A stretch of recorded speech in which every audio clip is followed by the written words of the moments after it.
Student, हम आपकी हिंदी की बुक भारत की खोज के चैप्टर नंबर 6 अंतिम दौर एक रीड कर रहे थे, जिसमें नेक्स्ट टॉपिक है भारत में ब्रिटिश शासन के अंतर्विरोध, राम मोहन राय, बंगाल में अंग्रेजी शिक्षा और समाचार पत्र। ये भी हम इस टॉपिक में पढ़ेंगे। व्यक्तिगत रूप से अंग्रेजों ने, जिनमें शिक्षाविद और प्राच्य विद्या विशारद, पत्रकार, मिशनरी और कुछ अन्य लोग थे,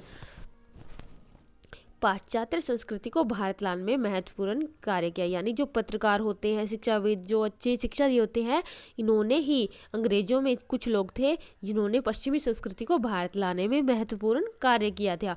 अंग्रेजी चिंतन और साहित्य और राजनीतिक परंपरा से भारत को परिचित कराने का श्रेय उन योग्य और उत्साही अंग्रेजों को ही है कि जो अंग्रेजी चिंतन था, साहित्य था अंग्रेजी का, और राजनीतिक परंपरा से जो भारत को जिन्होंने परिचित कराया, उनके अंग्रेजों में कुछ ही लोग थे योग्य और उत्साही अंग्रेज, जिन्होंने अपने चारों ओर उत्साही भारतीय विद्यार्थियों को इकट्ठा कर लिया था। शिक्षा के प्रसार को नापसंद करने के बावजूद खुद ब्रिटिश सरकार को परिस्थितियों से मजबूर होकर अपनी बढ़ती हुई व्यवस्था के लिए क्लर्कों को प्रशिक्षित करके तैयार करने का प्रबंध करना पड़ा।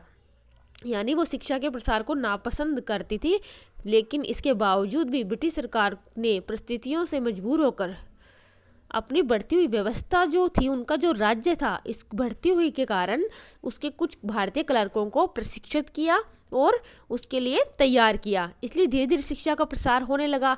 यह शिक्षा सीमित भी थी और गलत ढंग की भी, फिर भी उसमें नए और सक्रिय विचारों की दिशा में दिमाग की खिड़कियां और दरवाजे खोल दिए। धीरे धीरे परिवर्तन होने लगा और आधुनिक चेतना का प्रसार हुआ। यानी भारत के जो लोग थे वो इतने प्रशिक्षित नहीं थे, तो जो ब्रिटिश सरकार का जो राज्य फैल रहा था, जो शासन फैल रहा था, उसको चलाने के लिए उसे कुछ लोगों की आवश्यकता थी।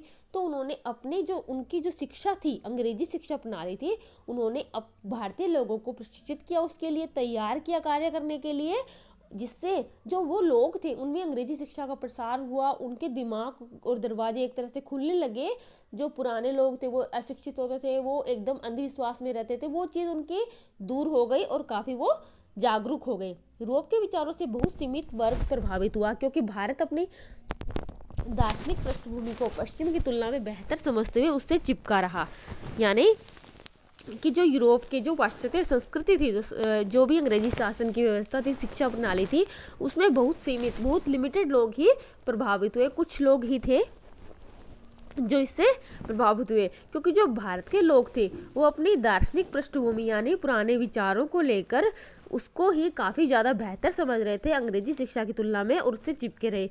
पश्चिमी का वास्तविक आघात और प्रभाव तो जीवन के व्यवहारिक पक्ष पर हो चुका था। नई तकनीक, रेलगाड़ी, छापखाना, दूसरी मशीनें, युद्ध के अधिक कारगर तरीके, ये सब बातें थी जिनकी उपेक्षा नहीं की जा सकती। यानी एक तरह से अंग्रेजी शासन गलत था, लेकिन कुछ चीज़ें ऐसी थी जो उस काफ़ी ज़्यादा बेहतर भी थी, जिनको हम उपेक्षित नहीं कर सकते, जिनको हम इग्नोर नहीं कर सकते।